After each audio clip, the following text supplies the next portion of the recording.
Meet the team that doesn't just talk about impact, they ignite it. Jim Morris and producer Rachel. Let's go. Good morning. What's happening, everybody? Good morning. Rise and energize. Oh, say it again. One more time. Rise and energize. Someone texted me the other day. They're like, your workout show in the morning is absolutely amazing. And I'm like, you are thinking of the wrong person, or you didn't watch one episode. I love you, though. Workout show? Yeah, I was like, I love you, though, brother. You know, and it was like, dude, just take the second and listen to the first four minutes or 40 seconds even. But I'm thank sitting. you, brother. I still appreciate you sending that text message, even though it was. Maybe he meant he works out while we're doing our show. Does that make sense? He was like, oh, I fucked that up. Yeah. Because you can. I've had some people say they work out while they watch this. I mean, it's your morning motivation. He also could have confused it with something else and then saw us. Like, it's all good. You know, I just appreciate the text. Like, hey, thanks for the support. You're seeing me show up all the time. Like, that's awesome. Thank you. I'll take that. I will take that as a win, producer Rachel. Me too. Oh my God. I have to tell you something really quickly. I had somebody in a parking lot literally stop me and was like, Rachel? And I thought I knew her because of the way she said it. And I was like, hi, you know, when you fake, like, I have no idea who this person is, but oh my God.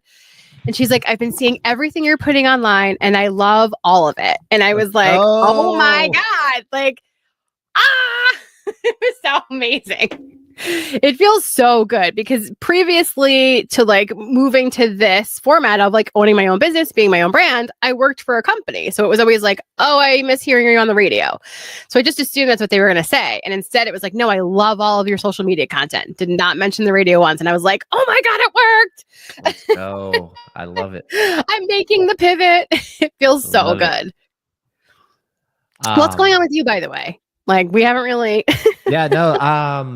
No, I was just one thing that's just been on my mind just because it's been literally yesterday with the family was I was thinking like, oh man, Rise and Energize, something like what's something that I've been focused on lately.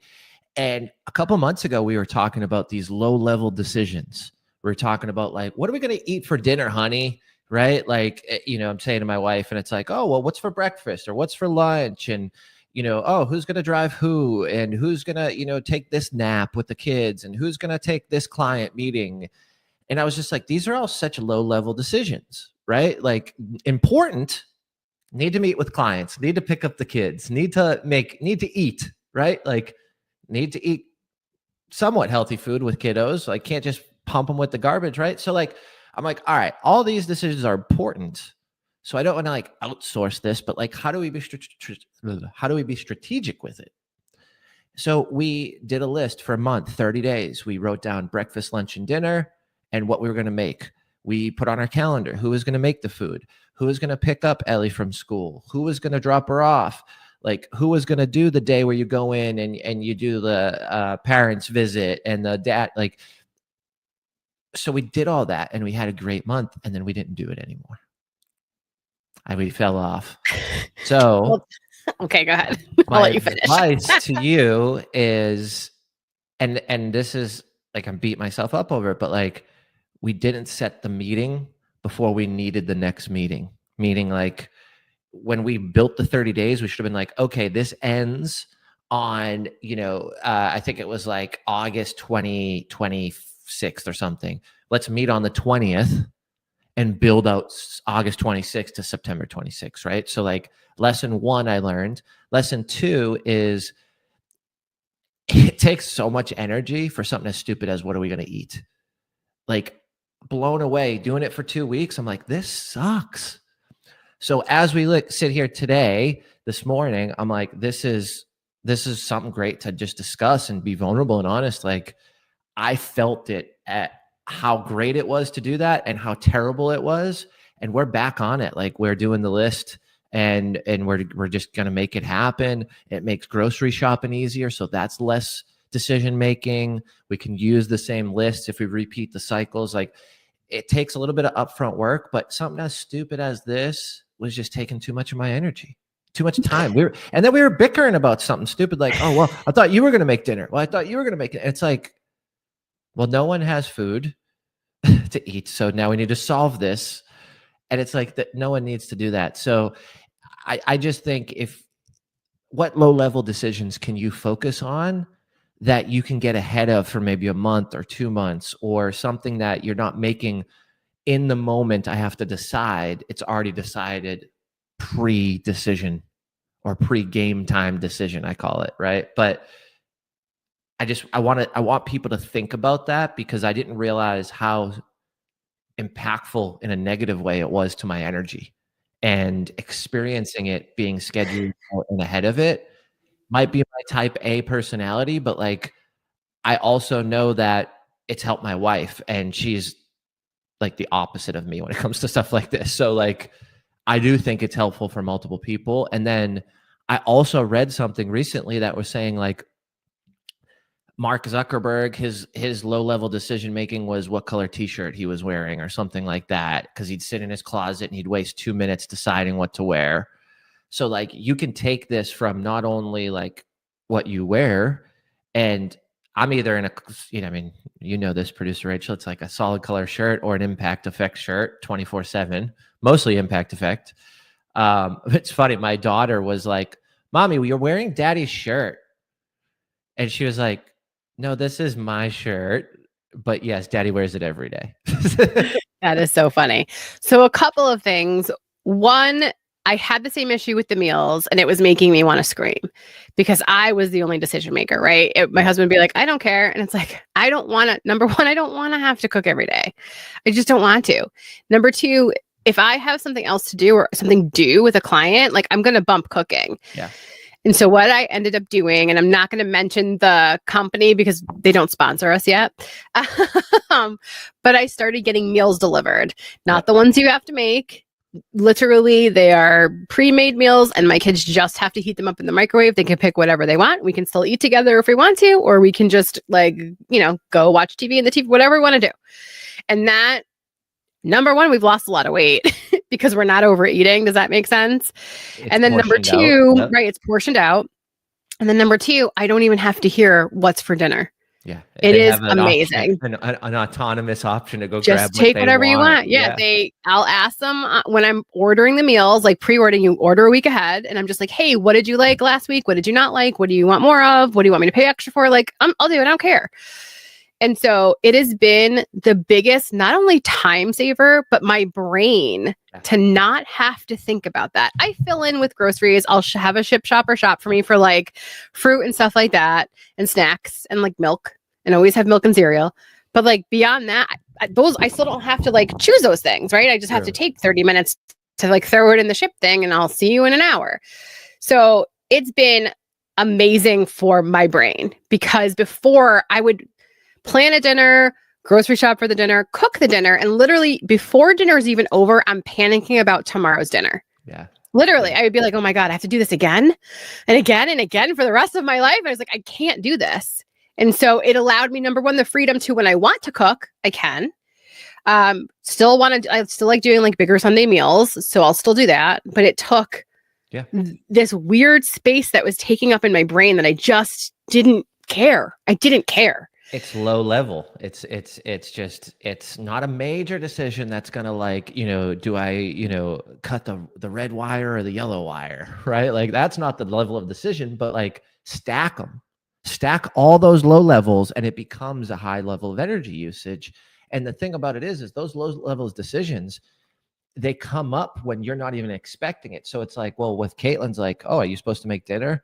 I'm like, oh, now I have to think about that, even though I have a client meeting in 30 minutes, then another meeting. And then it's like, then we can get back and talk about it. So it's like, I don't want to even experience any of that, So I'm just not gonna. And we're going to get back to the 30 days. I'm going to schedule the meeting a week before to set up the next 30 days. And to your point too, the food stuff, it's from our standpoint, it's super healthy on our end as well. And we coupled it with a challenge of not eating out. So that was hard as well. That's hard. Like, oh God, that's so hard. Navigating through that, it's like, well, and then we took, ate out a couple times, and now we're kind of going to go right back into that swing. So yeah, I mean, it's again, I think everything is in strategy, like you can't be excessive in anything, right? Like, so I'm not going to do this forever, but I can do it for 30 days and then I can eat out and take time off. But the low level decisions, when I took the time off of that, I'm like, I can't do it. Like, this has to stick. This has to be consecutive. So like the eating out thing, yeah, I can take some time off, but this low level decision of like what we're going to eat and how we're going to, like, who's going to make it and all that, that's staying forever, because it's too draining for me, as something as stupid as that, you know? But it is. Okay, so for today's challenge, what other decisions can you make? How do they sort that out? So give everybody today's challenge. How do they figure out what a low level decision is? So I did this for a week. I tracked all the things that I had to make a decision about, and I basically then grouped them. So just on my phone, I'd be like, should I get gas now or should I get gas tomorrow? I wrote that down. Like, as literally anything of decisions. And I did that. I say I do it for a week. I didn't do it for a week. I did it for like 3 days. And I realized, and I just reflected quickly. And I was like, my animosity is around fucking food. This is stupid. Like, this is the number one low level decision. Already for me, I typically wear an impact shirt or a solid color t-shirt and with a jacket. I always wear the same hat. I like, those decisions are pretty already standard in my closet. As far as business decisions that I could give you a suggestion about, and I'll kind of leave this one here, and we'll wrap up in a second. But when you're going through like what you need to do for the week, and you're looking at your calendar, look at your calendar and color code it specifically to low level decisions, because some of these low level decisions you do have to make. Okay, you can't just push all these off. But if you now have colors, you can start to build a plan on how to mitigate it and move it away, how to maybe hire for it. Like, for instance, we had someone helping us build funnels, and I was like, well, we're hiring a new virtual assistant. Let's just train her on it. We trained her on it, and now I don't have to make any communication to another virtual assistant. So I have one person that solves two problems rather than two people, because I was getting aggravated with the time difference and the communication style. So I'm like, I don't want to talk to 2-3 people. I want to talk to one. So let's hire someone who can do both of these things. So like, there's another opportunity in your business right there. But I would just say, look at what you're doing and write down all those decisions and realize, what can I outsource? What can I stick offshore? Who can fill in? Or do I even need to make this decision? Sometimes I love that. We just want to make decisions, and we don't even need to. Someone else is willing and wants to make those. Well, I also think that sometimes for me, I have to like also give up control. I can't control everything. If I want to decide and finalize everything, I will have zero time in my day to sleep. I won't be able to do anything. And so I think for me, it was really like giving my VA the autonomy to be like, okay, this is good enough. It may not be everything that I wanted, but it's okay right now. Yeah. Especially, and you know this, when you're reviewing stuff, like, here's all the reels I edited, or here's all the new, it's like, oh my God, I have to now read 50 freaking things. I thought this was going to save me time. It's not saving me time. 5 hours yesterday. Right. I can't. I can't. The spreadsheet I have in front of me, I can't. I want to vomit. And so part of me is just going to be like, you know what? Just post it. And when I read it and I see an error, I'll go in and edit it. Like, I don't care anymore. I don't care. And so I love the idea of figuring out what the low level decisions are. And then also, if you do outsource or give somebody else those jobs, you got to give up the control too. Yes. Because at a certain point in time, you're going to make yourself insane.